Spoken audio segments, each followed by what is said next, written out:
Primeiro, vamos a tentar assimilarlo a nossa realidade e entendê-lo como uma canção testemunhal, que é o que fala o Pasuk 19 do capítulo 31 que lemos na semana passada.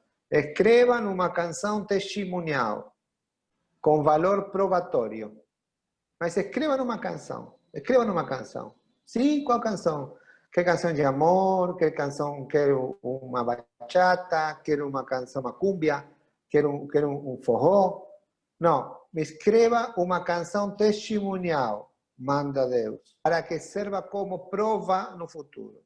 Ok.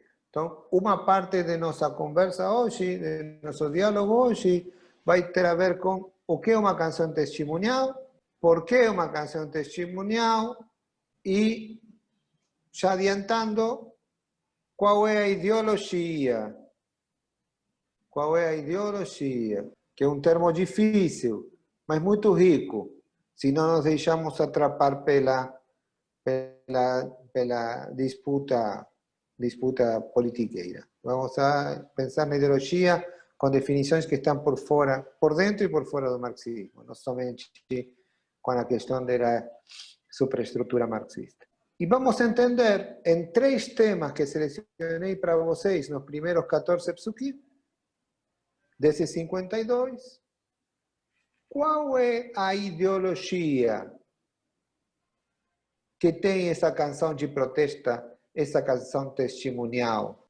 E quando pensamos isso, se nos aparecem na cabeça as canções de Chico Buarque, canções dos anos 70, dos anos 60, canções que tentavam falar o que não se podia falar para a ditadura, na época da ditadura. Na verdade, todos nossos países têm essas canções muito presentes. Bom, entendemos que uma canção testemunhal tem muito disso, de ideologia e de outras coisas que falaremos daqui a pouquinho. Na segunda parte, vamos a deixar a ideologia que já aprendimos, que já revisamos, e vamos a avançar sobre uma ideia que vem da Universidade de Harvard e que diz que, na verdade, isso aqui é um juízo, um processo jurídico. Passo por passo, todos os elementos que tem um processo jurídico, um juízo. Então, vamos com a primeira parte. Tá certo? Alguma pergunta? Não? Estamos bem? Quer dizer, essa canção fala de é tudo sobre Israel, né? Passado, presente e futuro. Assim é. É uma forma de falar sobre mas fala em termos muito duros, Lea. Eu sei. Ela é uma coisa muito... muito. Está entendendo? É muito, muito dura. Muito dura, muito dura, muito dura. E impressionante é como o futuro é visto, como é dito aqui na canção. Uhum. É quase Repetindo. um oráculo. É quase Exato. Exato. Exato. E se parece muito à visão que já começa na paraxá anterior, dizendo: vocês vão errar, vocês vão se desviar, vocês vão cometer atos impuros, vocês vão quebrar o pacto com Deus. Não tem como. Vocês vão fazer isso. E Deus vai responder com ira, com violência. Vai pagar moeda com moeda. Essa é a ideia no fundo da história. Porque é a forma de que as pessoas, que o ser humano recapacite. Esse é o formato geral da argumentação. Mas vamos no começo porque procurei muito, porque procurei como eu consigo dizer para os amigos, em poucas palavras, o que caracteriza uma canção testemunhal. Todos conhecemos canções testemunhais. A canção testemunhal, diz Bakhtin, que é um un teórico ruso, un lingüista ruso previo al estructuralismo que preparé uma bio muito curta. Mikhail Mikhailovich Bakhtin, que nasceu em 17 de novembro final del século XIX, 1895, en una ciudad al sur de Moscou, en Oriol, y que morreu no ano 75, el 7 de marzo de 75 en Moscou. Y fue un filósofo y un pensador ruso, un teórico que toda Europa tomó como referencia para pensar a Archie, para pensar a psicología, antropología, filosofía. En Bakhtin se entrelazan muchas tradições. Primeiro e principal o marxismo. Mas, além disso, a semiótica, o estruturalismo, a crítica religiosa. Muito do que foi o desenvolvimento da linguística tem seus fundamentos em Bakhtin, que tem conceitos que são muito utilizados por diversas tradições, não somente pela marxismo. E nos estudos de gênero, de que é um gênero literário especialmente, e como os gêneros em cada obra não são puramente de um gênero, sino que se misturam, se entrelazam diversos gêneros, ¿sí? O basamento geral para a teoria dos gêneros é de Bakhtin, um autor muito visitado para pensar o tema de cómo diferentes grupos humanos, diferentes culturas, abordan con un lenguaje determinado determinados temas. Y compone un género que le es propio, una forma de manifestarse que tiene fórmulas que le son propias. ¿Sí? A novela mexicana es un género. Los cuadrinhos de aventura son un género. Los programas de noticias do Globo son un género. Tem suas fórmulas, tem seu formato, tem sua duração, tem sua linguagem. E tem suas regras, que nós incorporamos com naturalidade, porque são as regras do gênero. Qual é a regra principal desse gênero que estamos estudando hoje? A canção testemunhal. A canção testemunhal não pretende ser uma ficção. Não se propõe a si própria como uma ficção. Não quer contar um conto que te faça pensar em tua realidade. Ou numa verdade que está escondida na essência, no final da história de um relato. A canção testemunhal, diz Bakhtin, é isso que importa para nós, não tem uma função de representação, senão de apresentação. Não é representação, não é uma realidade outra que alude, que fala de uma que ficou mais verdadeira que está escondida, senão que pretende ser uma fotografia, uma expressão cabal da realidade conforme ela é. É como uma crônica intencionada. Como uma crônica, mas que reconhece a sua intenção. Eu estou mostrando o que está mal no meu tempo para que vocês, ou que, no caso, no que estará mal no futuro, porque isto é um testemunho a futuro, o que está mal em determinada realidade para, sem mediação, sem metáfora, com um fim determinado, que é um fim de que tipo? Um fim ideológico.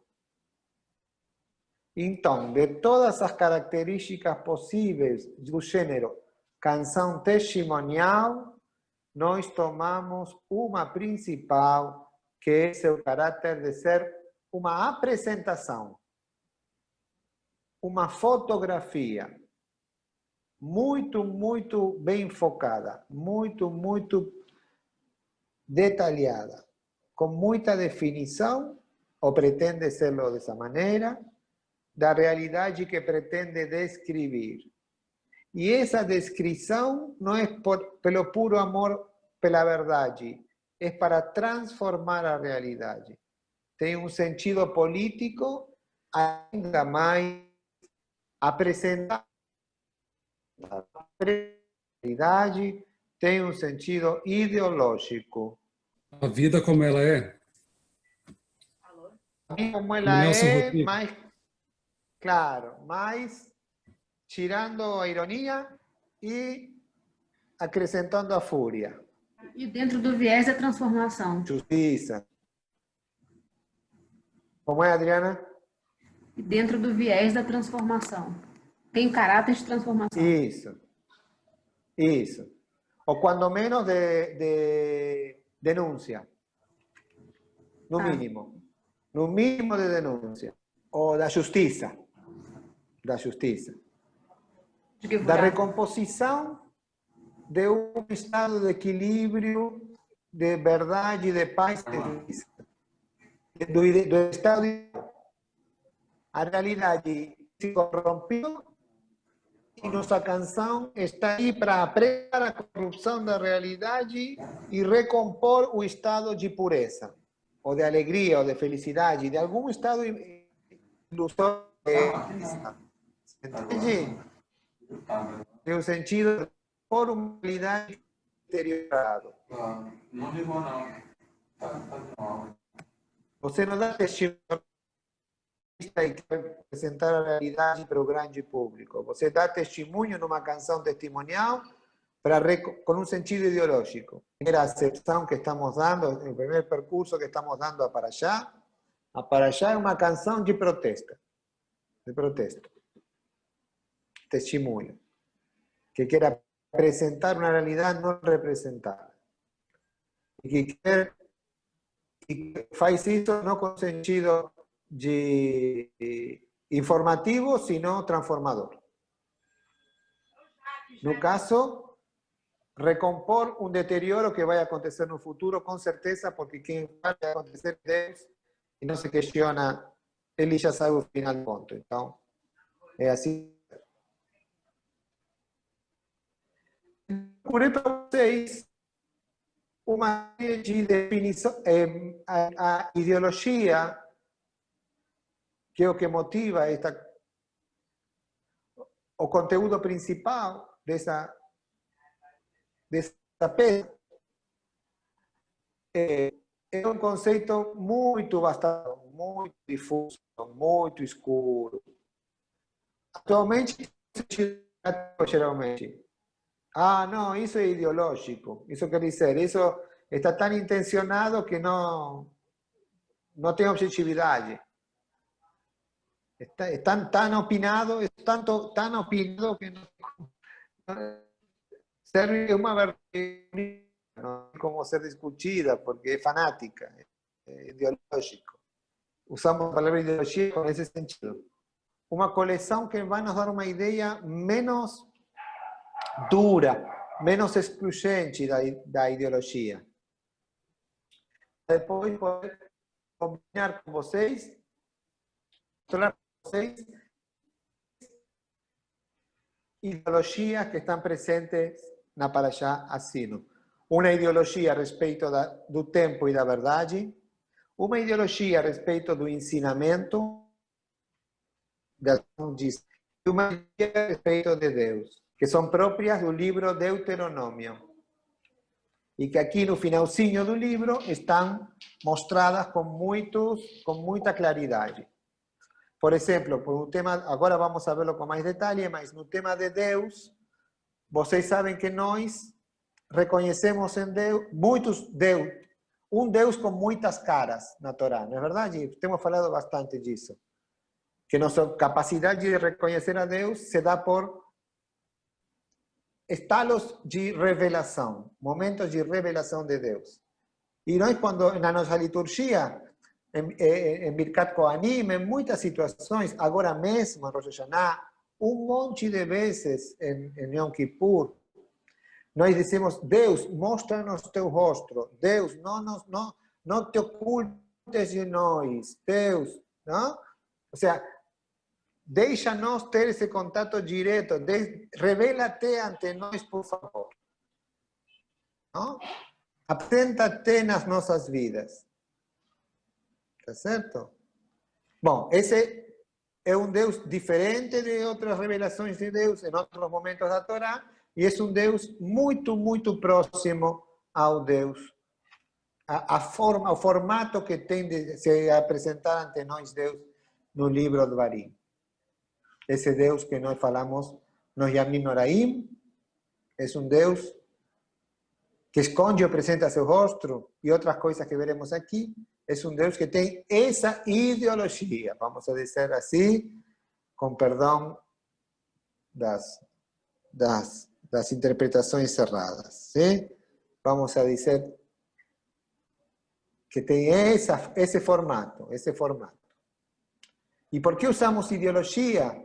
Porque em seus múltiplos sentidos dá uma dimensão semântica, nos dá um conjunto de significados que é melhor que uma teoria, que é melhor que uma visão, que é melhor que um acostumamento, que é melhor que um corpus, que está mais perto do que nós podemos entender que é isso que nos acontece quando pensamos em como ensinar, como pensar o tempo e a verdade, como pensar Deus. Como nós pensamos isso, está cerca de uma ideologia. E dada a situação, vamos a dizer sempre, uma ideologia no bom sentido. No bom sentido. Viu quando você diz no bom sentido? Então, uma palavra que se usa sempre de uma maneira difícil, nós estamos usando lá no bom sentido. E o que é no bom sentido? Vamos ver. Como uma coleção de certas ideias com certos tipos de conteúdo, geralmente normativos. Então, o que é uma ideologia? Pode ser um conjunto de ideias que tem conteúdos que nos orientam na vida, que são leis, que são indicações, que são normas. Sim? Tem uma orientação, fazer uma coisa, não é fazer outra. Então, é ideológico, tá? Uma tendência. Como a forma ou a estrutura lógica interna que as ideias possuem dentro de um conjunto. Ideias que se juntam com uma mesma onda, vão para o mesmo lado. ¿Sí? Tem uma lógica interna, entre elas se fazem amigas, são da mesma junta. Uma ideologia se reconhece pelo papel que as ideias desempenham na interação humano-social. Sim, as pessoas com a mesma ideologia se juntam com mais facilidade, se agrupam com mais facilidade daquelas que têm outra ideologia. Sim? Vivemos isso em casos extremos, assim que sabemos de que estamos falando, porque temos à mão exemplos lamentáveis disso, não? Benéficos. Né? O papel que as ideias desempenham na estrutura de uma organização. Uma organização que tem determinada ideologia. Uma ideologia pode ser um conjunto de ideias cujo propósito é a persuasão. E uma ideologia pode ser o eixo da interação social. A excusa, o motivo pelo qual um grupo de pessoas atuam entre elas. Isto está muito aproveitado pelas redes sociais, que te enviam somente, descobrem qual é tua ideologia, por assim dizer, e te colocam em contato com pessoas da mesma ideologia. ¿Sí? Em forma de algoritmos, reconhecem isso e juntam sempre as notícias, as novidades que têm a ver com os temas que você mostrou interesse e a orientação de pensamento que você mostrou interesse. Há outro autor que recopilou, que se chama Mullins, que recopilou outro conjunto de ideias a respeito da ideologia. Uma ideologia deve ter poder sobre a cognição. Uma ideologia afeta o modo em que nós conhecemos o mundo. Não conhece igual o mundo alguém que tem uma ideologia que alguém que segue outra ideologia. Não somos tão livres. Se nós temos uma ideologia, olhamos e reconhecemos, interatuamos com o mundo de determinada maneira limitada por essa ideologia. ¿Sí? Uma ideologia orienta as nossas avaliações. Nós avaliamos a partir dos preceitos da nossa ideologia. Uma ideologia nos orienta para a ação. Nós deixamos de fazer umas coisas e fazemos outras em função da ideologia que nos habita. E uma ideologia pretende ser logicamente coerente. Há uma série, eu tenho aqui outro conjunto de 16 definições mais, mas não quero abrumá-los. Simplesmente redefinir para vocês e junto com vocês ideologia, entendendo que é uma orientação geral de nossa vida anímica e intelectual e um modo de encontrar-se com outros e de reconhecer e atuar no mundo. Com isso já estamos na mesma onda e podemos entender a que nos referimos quando falamos de ideologia em Deuteronômio, porque vamos a ver três exemplos. As 16 últimas, alguma pergunta? ¿Algún comentario? ¿Alguna idea? ¿Continúo? Dessas 16, eu queria tomar a última, porque é uma boa ponte para o que segue. A última definição, a número 16, das que não li, diz que a ideologia é um processo que converte a vida social em uma realidade natural. A ideologia tem esse poder. O poder de convertir a vida social, processos que são absolutamente culturais, confundi-los com a ação da natureza, do clima,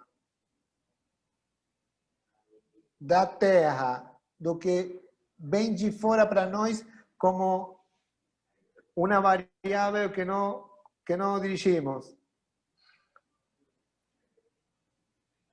Como o mundo natural naturaliza os fenômenos culturais. Esse é um efeito poderosíssimo de uma ideologia. Uma vez que está incorporada, você não a questiona. Então, veamos três aspectos ideológicos, desde meu ponto de vista, do começo de Asino.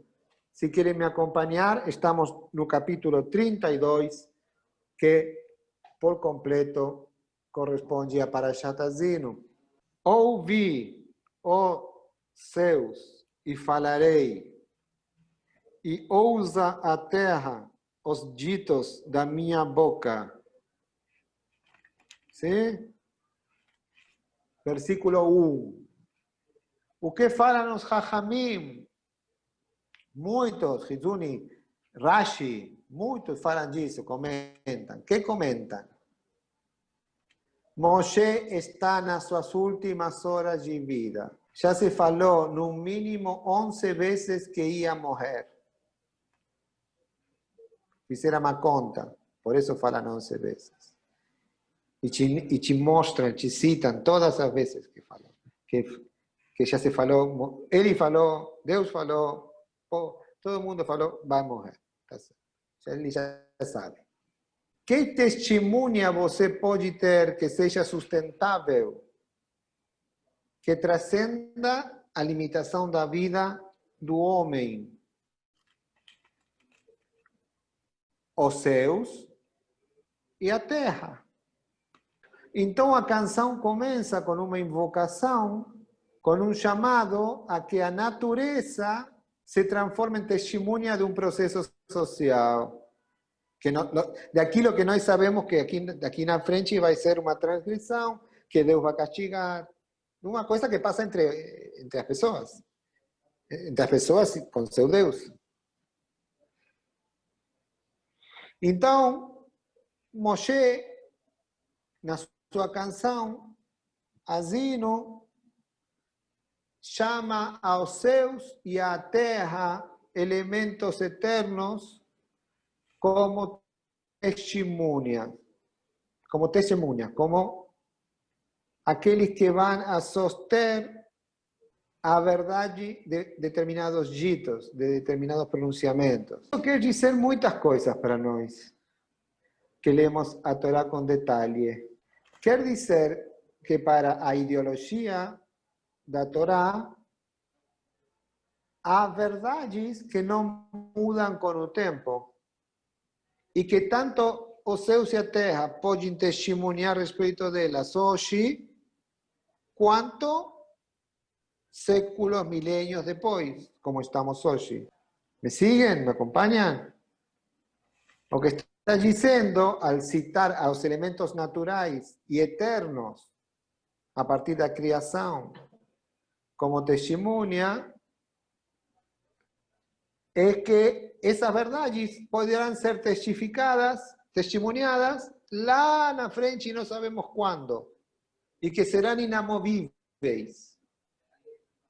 Que daquilo que se va a falar vai acontecer de um jeito ou do outro jeito, com certeza.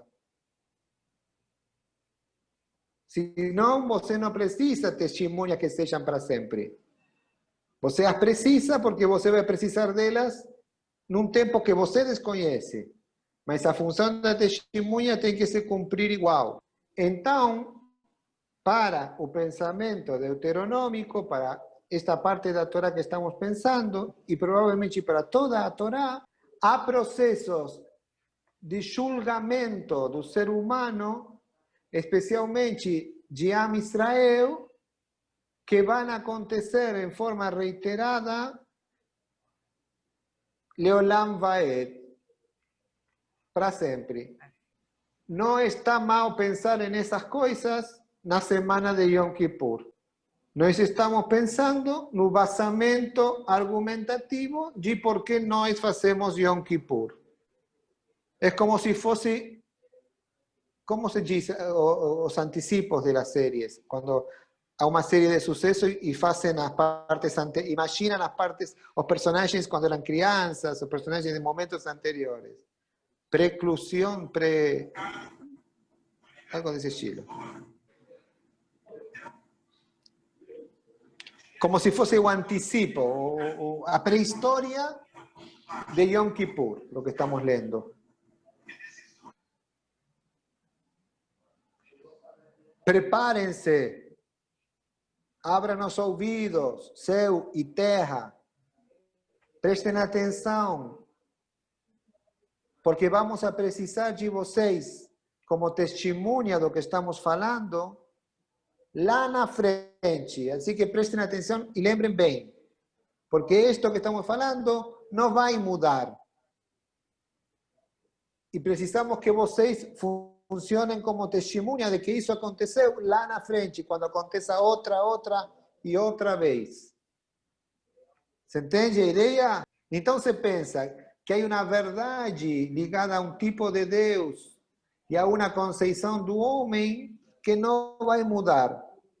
O ser humano vai transgredir, vai desafiar a Deus, vai enciumá-lo, vai paquerar com outros deuses, vai transgredir o mandato, vai quebrar o pacto, vai sofrer castigo, vai se arrepender, vai voltar e vai ser julgado. Isso vai acontecer.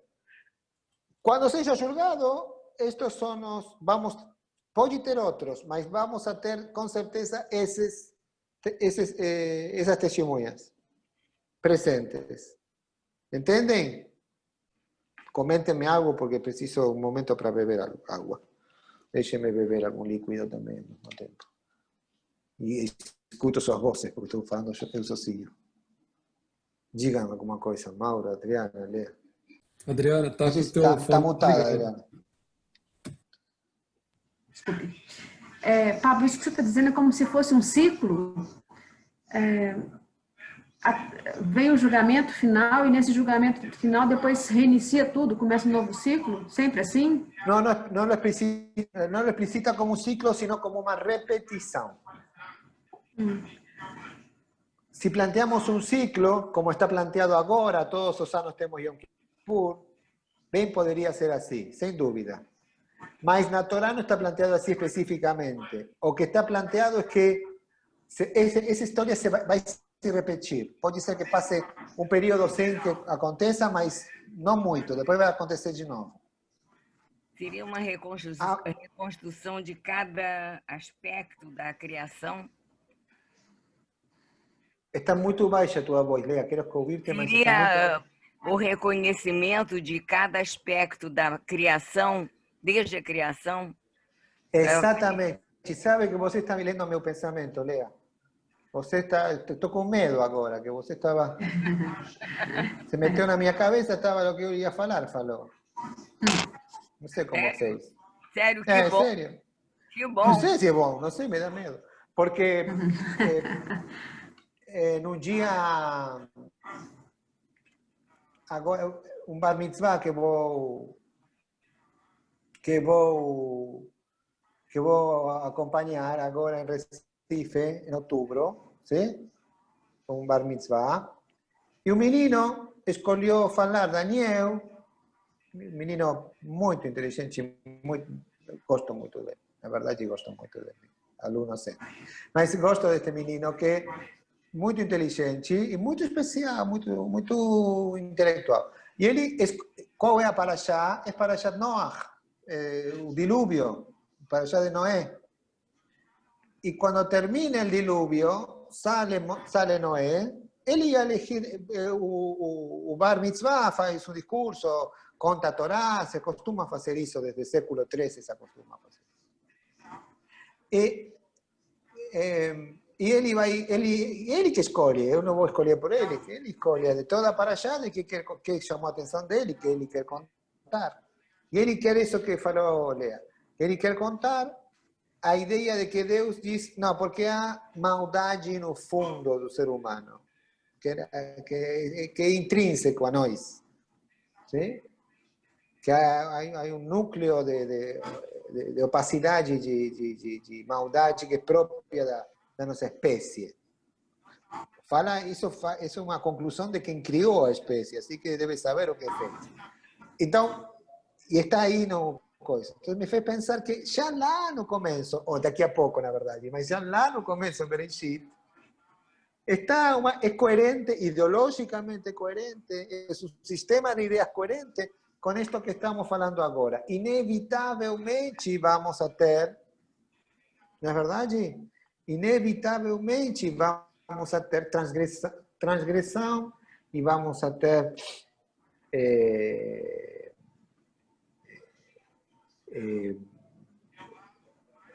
constrição, vamos a ter Geulá.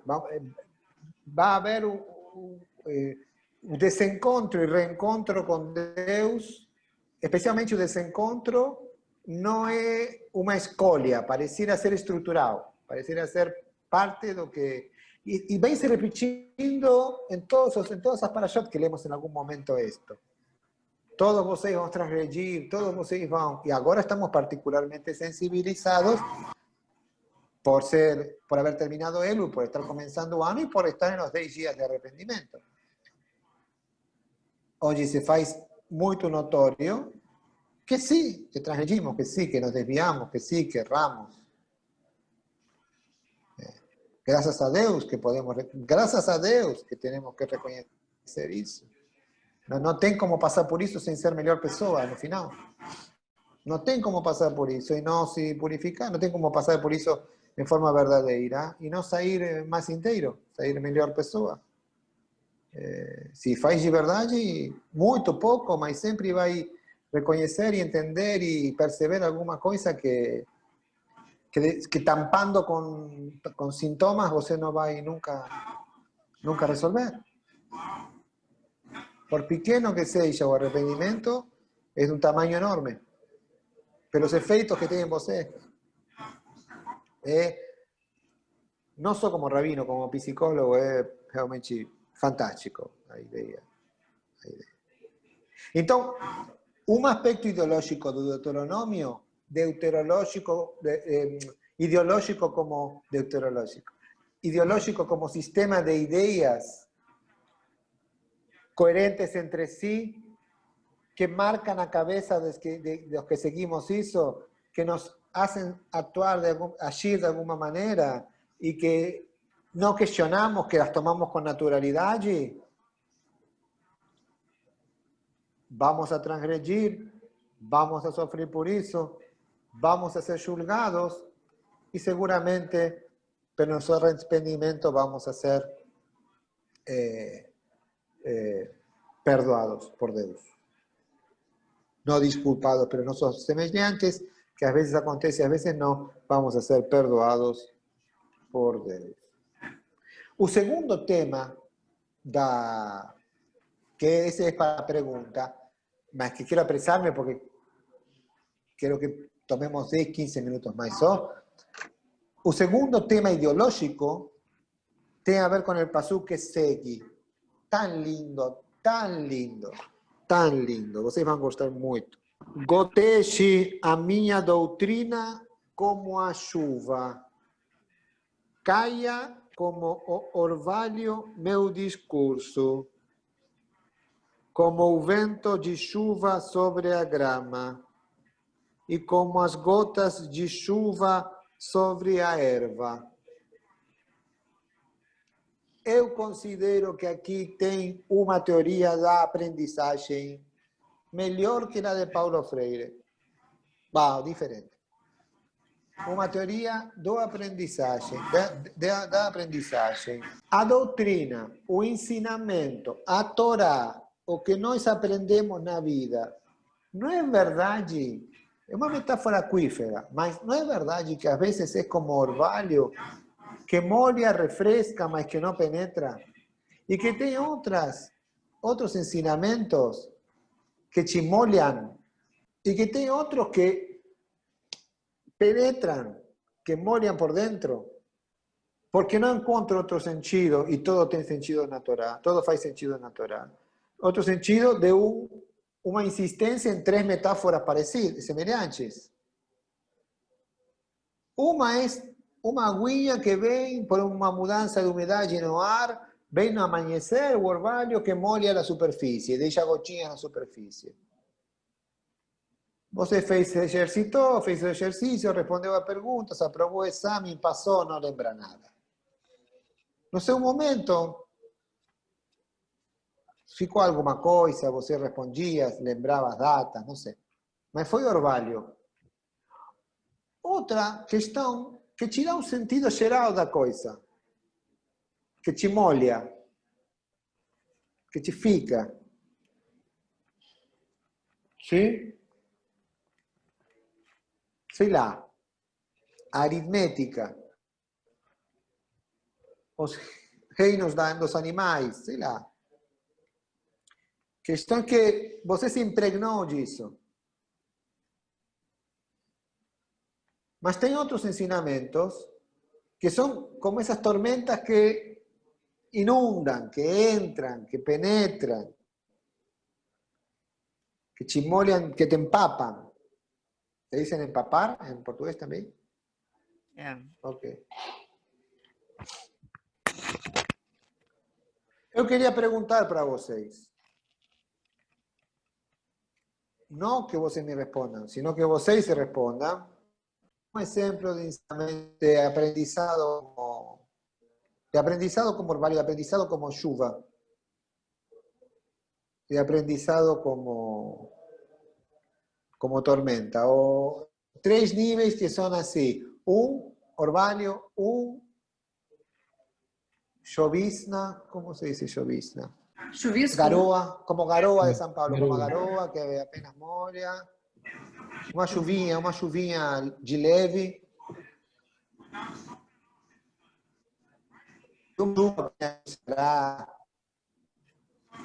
Em fevereiro, em março, que o céu cai, se alaga todo. Se você está na rua, não tem como não molhar. Terceira ideologia. Terceiro conjunto de ideias que tem força e permanência na nossa tradição, em todas as correntes do judaísmo. Quando eu mencionar o nome do Eterno, estão ouvindo agora? Sim, não? Sim. Estou no Passuco 3. Ah, Sim. Quando eu mencionar o nome do Eterno, dai grandeza a nosso Deus. Ainda que ele seja forte, as suas obras são perfeitas, porque todos os seus caminhos são justiça, Deus fiel e sem iniquidade. Justo e reto é ele. Daqui tiramos um monte de rezas, sim? Muitas rezas de Yaharit, de Kabbalah, el Bajú, muitas coisas saem daqui, sabe? Mas, além da utilização que nós fazemos em forma cotidiana dessa frase, aqui tem uma descrição muito ajustada do Deus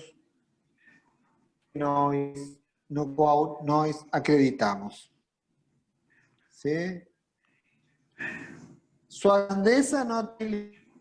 Gravou de novo. É um Deus forte e suas obras são perfeitas. Seus caminhos, que são a lógica que se nos convida a acompanhar, estão caracterizados como justiça. Porque o adjetivo bem poderia ter sido outro. Bem poderia ser que os caminhos de Deus são belos, ou são prósperos, ou são verdadeiros, ou são poderosos. O que te promete o judaísmo, se você se conduz pelo caminho de Deus, segundo o Deus que te apresenta o Deuteronômio, é que você vai ter justiça.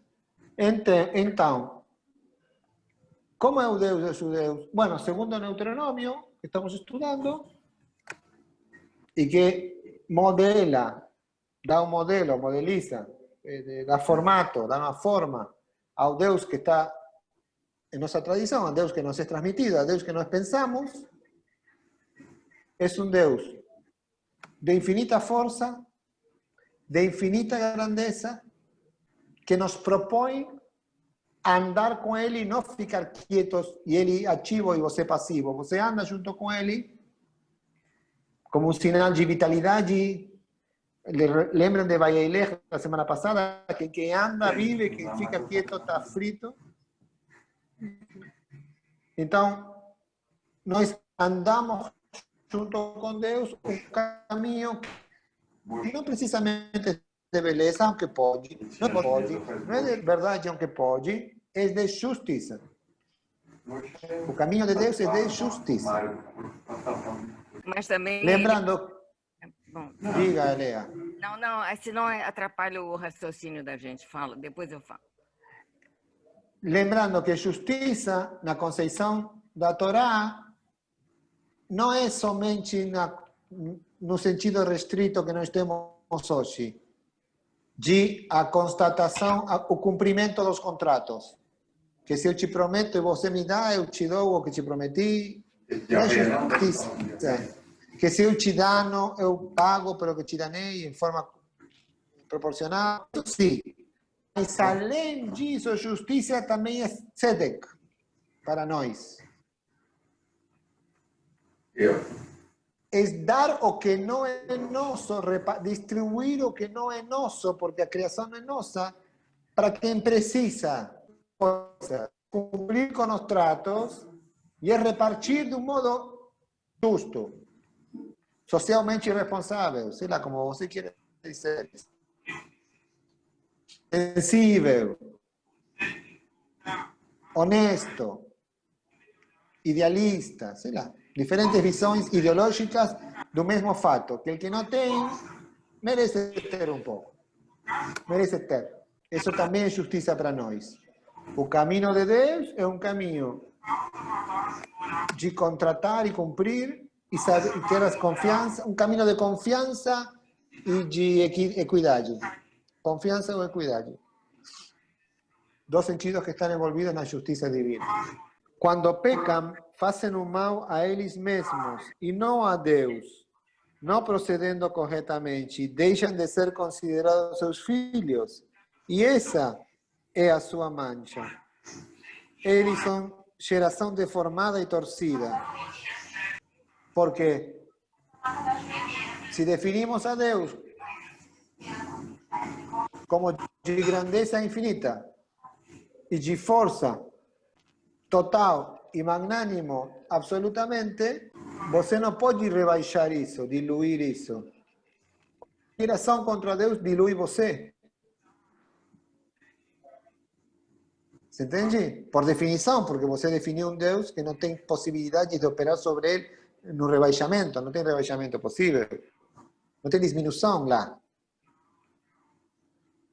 É o infinito em todas essas características. Qualquer mudança vai acontecer acima da entidade que pode ser mudada, que não é todo. Isso somos nós.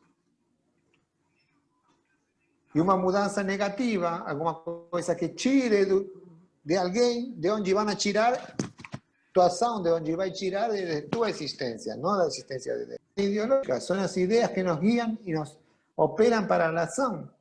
Por isso nos deixamos julgar por esse Deus e creemos que vai nos julgar e que vai fechar o livro da vida no final do dia de segunda próxima. Tá bom, você pode gostar mais ou menos daquela metáfora, mas com certeza nós consideramos que Yom Kippur é um dia de jejum por algum motivo. Que o jejum está orientado não só a reproduzir algo que estamos acostumados, uma tradição, e não somente nos inscreve dentro de um determinado grupo, sino que alguma coisa na nossa existência se transforma. Alguma coisa acontece de verdade, para nós, uma verdade para nós. Alguma forma de julgamento está no ar, alguma coisa que não aconteceu no dia anterior está acontecendo naquele dia. E é muito difícil darle a isso, por mais que gostemos de laicidades, darle a isso outro sentido que o sentido que hemos aprendido, que é que há um julgamento sobre nós e que não depende exclusivamente de nós o resultado final desse julgamento, sino do juiz. Bom, comento para vocês e lembro para meu próprio que o juiz tem essas características. É um juiz que é infinito em suas formas e que qualquer transgressão contra o pacto dele é degradatória do transgressor.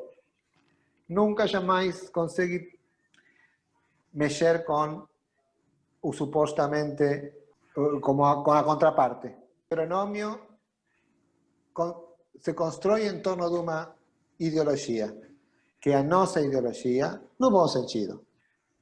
Hoje vemos 3 pontos: tempo e verdade, transmissão e ensino, teologia. Muito rapidamente, 5 minutos mais. A outra visão que prometi para vocês, outra visão do assunto, sim? Que divide esses 20 e poucos, 34 dos versículos dessa paraxá, é rapidinha de ler. Não é fácil, mas é rapidinha de ler. Assim que se querem dar uma lida depois, vão encontrar uma peça poética poderosa, poderosa, poderosa, poderosa.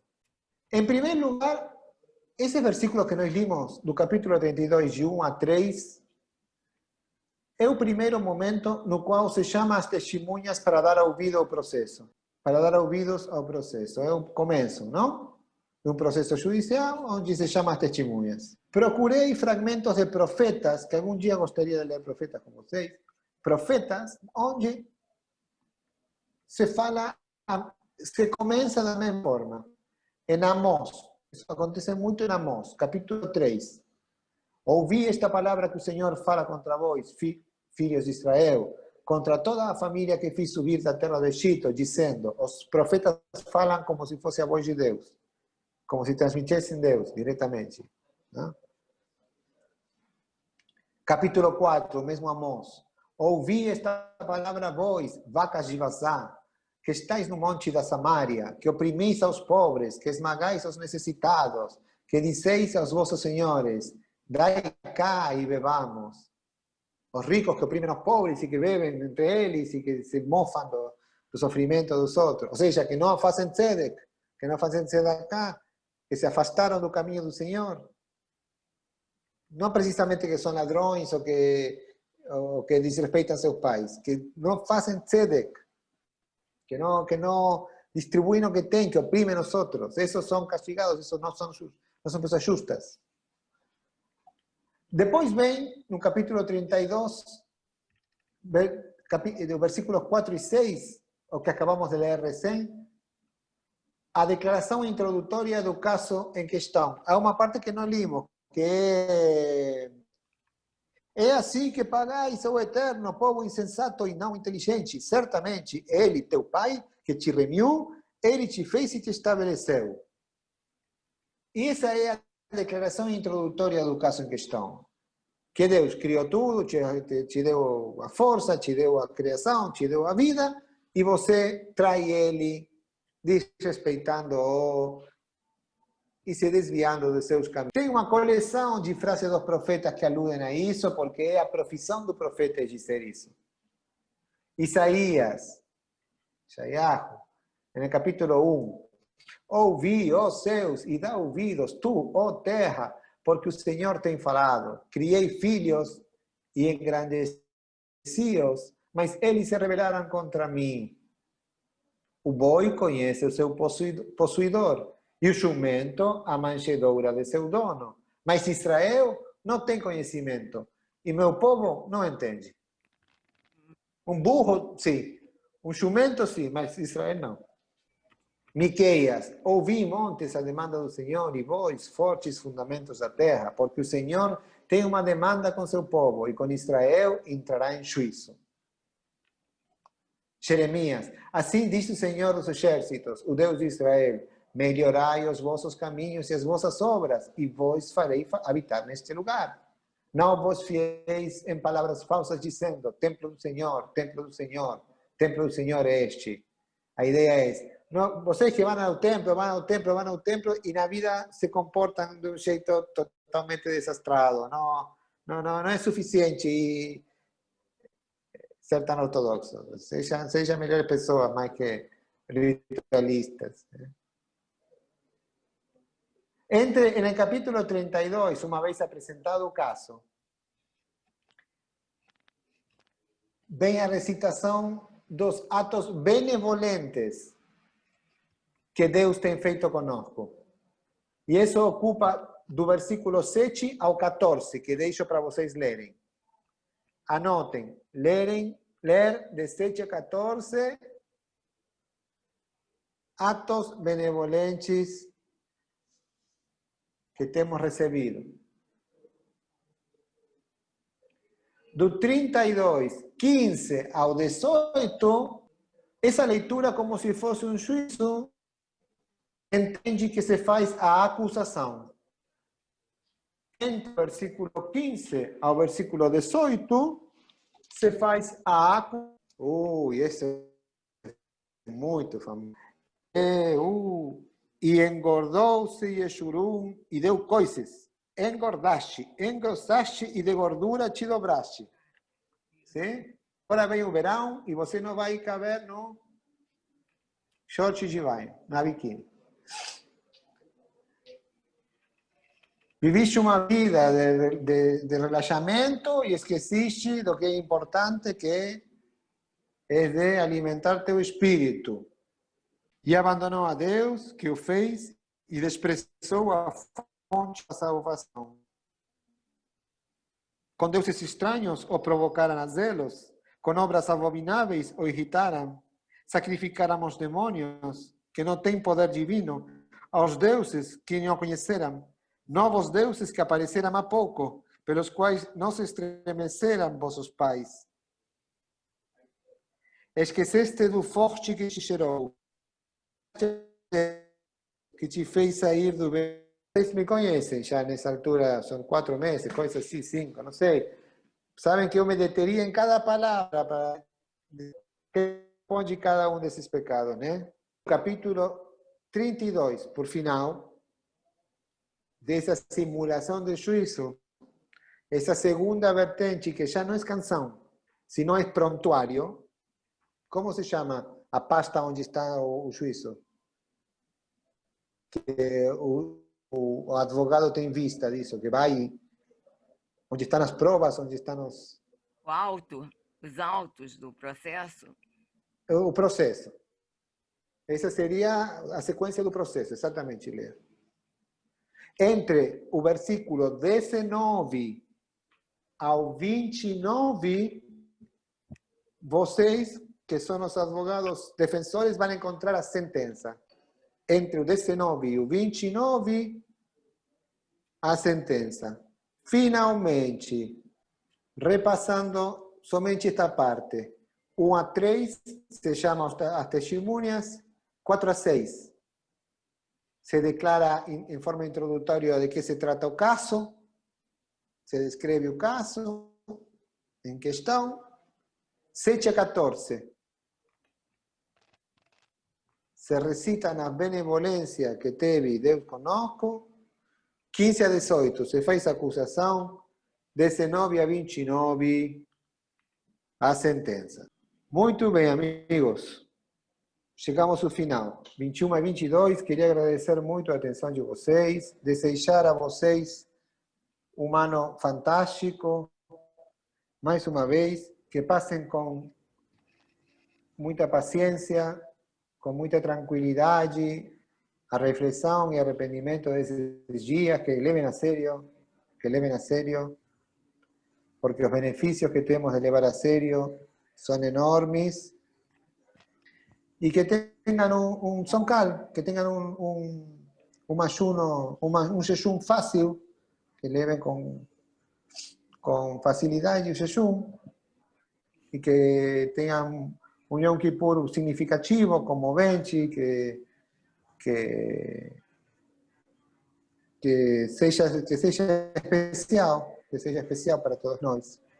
Não peço porque fique no livro da vida, porque eu sei que pessoas como vocês não têm dúvidas que vão se dar bem nesse assunto. Mas também, Gmar Hatimah Tová nunca está demais. Posso perguntar uma coisa? Amém. Diga. Eu vou perguntar, se não vai dar tempo de você me responder, você me manda, tá? Eu queria saber, você não falou sobre Deus sendo, quer dizer, é uma metáfora, como uma rocha, como uma rocha, rocha nutre de leite e mel o povo.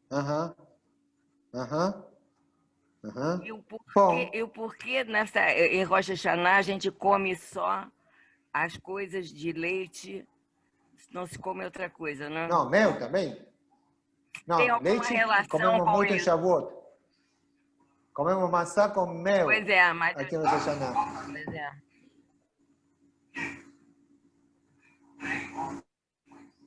E coisas. E na tradição se fala allí coisas redondas, doces e pequenas, como uvas, como pasas de uva, como confite. Mas falamos, na próxima falamos do Tzur Israel, da rocha de Israel. Tzur, o conceito de Tzur. Com muito gosto, Leia. Com muito gosto. Convidaria a todos vocês a fazer parte dos nossos serviços, mas eu estou fazendo em espanhol. Vocês vão ser... Bueno, só queria isso, contar para vocês que estamos fazendo em espanhol para muitos países de Latinoamérica. Com outro colega, com outros dois colegas, estamos fazendo para Guatemala, para Chile, para Uruguai, para Argentina, para um monte de comunidades que são pequenas e que não têm rabino, estamos fazendo todas elas. É um monte de pessoas e todas com sotaques diferentes. Muito agradável e muito estranho, muito bonito. Muito bem.